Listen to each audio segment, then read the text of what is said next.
we can talk to companies, whether they're at 6 figures, whether they're brick and mortar and they want to go online, whether people are already online, but they want to take their brand and help it rise above the noise. Because we see this, both of us, there's people starting brands and going online like every single day. People are building brands or social media agencies, but very few actually rise above the noise. So if you were working with a small group of entrepreneurs, what would those tactics and steps you would give them be to really make sure when they build a brand, it has the right foundation, it's strong, it's going to rise above the noise and actually have longevity and be there 10, 20 years from now? Yes, I love this question. So right away, the first thought I have is content creation and adding another part to that, consistent content creation. I've looked at every single mentor that has helped me get to where I am today. And there's about 5 of them, and each of them have something in common. They are producing content, original content on a weekly basis. One of them is producing a weekly blog and has for years and years and years. Another, a weekly newsletter. Another, a video show. So you have some options there, but if you're not creating original content, in my opinion, on a weekly basis, it's very easy to get lost in the noise online. So that consistency is the number one thing I think that pushes you above everyone else. Everyone else is going to get tired. They're going to chase that next shiny object. They're going to think, well, this isn't working, I'm going to move on to the next thing. Do not stop. Believe me, it makes a huge difference. You're huge with content too. And you talked about once a week. Do you feel like that's the sweet spot, like bare minimum once a week? I do. I know other people that do it more, and they're actually higher in the iTunes charts than I am, and they have bigger audiences. So if you could do it more, do it. But also, you and I talked before we went on camera about lifestyle, and that would totally deplete my lifestyle if I was doing more than once a week. But I'll tell you really quickly, I have a podcast, and I started it many years ago. And in the first year, I did maybe one a month. I didn't have any consistency. Wow. I wasn't really thinking it was a core thing in my business, and I didn't make time for it. And so I met with a friend of mine, and he said, you have to do it weekly or you're never going to see that traction you're looking for. I changed it in that moment, and I would never look back. Like, we never miss an episode, rain or shine. It makes a huge difference, especially podcasts and video. Well, you know why I love entrepreneurship, Amy, just thinking about it, it kind of forces you to level up as a human being and be consistent. It forces you to level up. A lot of times in jobs, you get complacent, the paycheck's coming, you don't challenge yourself. In entrepreneurship, if you don't challenge yourself and stay consistent, you don't eat. Is there anything, Amy, that you wish people would ask you more that you don't talk about a lot, that you're like, oh, why don't they ask me about this? Is there anything that really you're passionate about that you want to share that you kind of fall asleep at night thinking about for entrepreneurs that you're just like, I wish you would get this? Is there anything like that you kind of been toying with? So it's not really a question, but it's a huge mistake I see all the time. And even with some of my friends where I don't say a word because it's not my business. However, I think that most of us need to stop chasing a million different things. One of my secrets to success is I'm a very simple marketer in the sense that I have just a few things. 95% of my revenue comes from my own online courses, and I've got 3 of them, and that's all.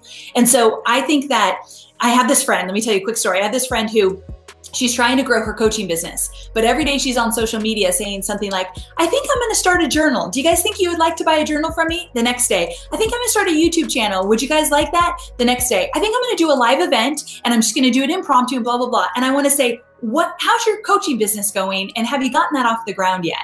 You've got to stay on one thing and make it great. And you're going to be known for that one thing. If you feel like you're never known for anything, it's because you're spread too thin and people don't know what the heck you should be known for. And so back in the day, I was known for Facebook marketing because that's all I talked about, all I did. I've since pivoted my business, which again, how your business looks today doesn't mean it's going to look like that years from now. I've pivoted to more of webinars, courses, and list building. But that is what I'm known for because that's what I talk about all the time. So listen, guys, she's crushing it. She's happy. She's fulfilled. She has a great family life. She has a great lifestyle, and she doesn't have a million videos on YouTube. She's not crushing it maybe on Snapchat or on LinkedIn. I just want people to understand that you can pick 1 or 2 platforms and you don't have to ride the wave of all the new, I don't want to say names, Amy, but a lot of people, they talk about that hustle, grind, be hustling all day, be on every platform. It's like, I don't want to be 40, 50, 60, working 80 hours, never seeing my kids, not being able to coach their basketball games. You know what I mean? So it's good that we have someone like you that's refreshing, where you're crushing it. You have financial freedom. You love your life, and you're not on every platform every single day. So I like that. I want to talk about hiring because you talked about how you made a pretty big hire within the last couple months. And I see people doing it the wrong way, where they hire too fast, they fire slow, they're not really intentional with who they hire. Everyone, I think, needs to have a great hiring process in order to scale up, make more money, and build a lifestyle. So what are your thoughts on hiring, and have they changed since the past? Oh yeah, I've made so many mistakes on hiring. It's just not even funny. However, one thing, so over the last year, we have built up our team. I have 6 people. 5 of them are full-time now, like on payroll and everything like that, which is very scary. One of the things with hiring is it is a scary process. I totally get it. And you think, am I going to be able to afford them? Am I going to give them enough work? All that good stuff. Hire smart in the sense of one person at a time. I think that we all need to start with a VA. It's an easy place to start. There's enough for a VA that can do even 10 hours a week. But my most important hire that I've ever made was a project manager. Now, a project manager works for me because I create online courses and do online launches. You've got to decide what's that perfect position that you would love to hire, and that's what you're going to move toward. You might not be able to hire them just yet, but get very clear who would be on your team that would just kick butt. Chloe's on my team, my project manager. She's been with me 3 years now. I can't even imagine a day without her. And the reason why it's worked is I finally got to the point that I said, I'm going to pay somebody what they deserve. So she's very happy with their pay. This took a little while for me to get to, and I've given her raises through the year, so I didn't start her really high. And number 2, I'm going to give up some of the work. And as entrepreneurs, solopreneurs, we hold really tight to everything. We're like the worst micromanagers in that sense because it's our baby. Like, this business of mine is my baby, but you have to give up some of that in order to let somebody really shine in the position. So that was for me. I figured out my hire I had to have. And then from there, I hired more, but I started with her and started slowly. So defining what you need, first of all, and yes, knowing that you have to give some stuff up. As far as the training process, obviously it changes based on the position. But what's your training process as far as, if you could just walk through the tactics, like first day, like, yes, I guess the net that they have to go through to get hired, and then the training process. Okay, great. So let's use, I have a digital coordinator. She runs my podcast. Let's use her as an example. She was hired 90 days ago. And when she first got hired, she had to go through all of my courses, which took about a month. She watched the webinars, she read all the emails and the promo, and then she went through all of my courses. So for 30 days, we did not touch her in terms of making her do stuff. So that was big. Someone needed to know my business, know my voice.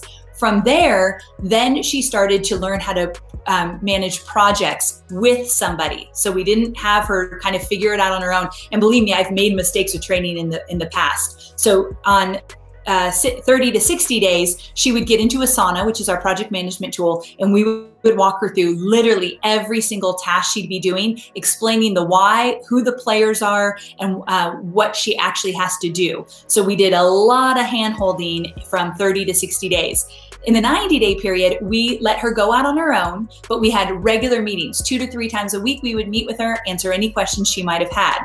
Now, something we just started to do that's been really effective is we give 30, 60, and 90-day reviews.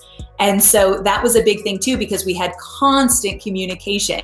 We had to set the expectations and then let her know if she's hitting them or not. So 30, 60, 90 days reviews, that's something else that we do with every player on our team.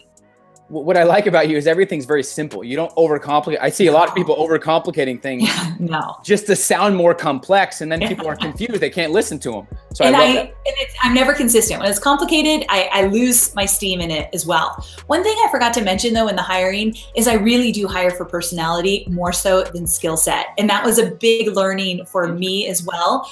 Tony, who runs my podcast, has never run a podcast in her entire life, but she was an event planner. So she had the skills to manage a project. It just didn't translate perfectly. However, I love this girl. Yes, totally hungry. She was ready to go. She was a lot of fun. And fun is a big part of my team. It hasn't always been that way, but over the last year, I need more fun on this team. And so I hire people that are going to have a really good time together. So personality has become huge, and we do Myers-Briggs. Every position, we figure out the Myers-Briggs we're looking for, and then we have people actually take the test.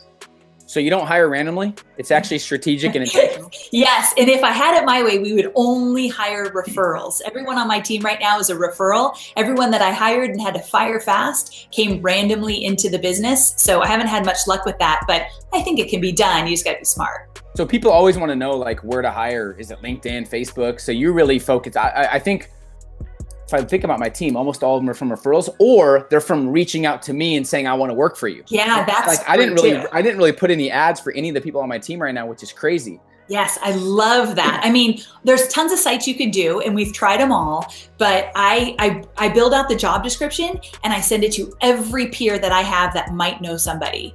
And so that's basically, I do some good outreach. Love it. That's huge.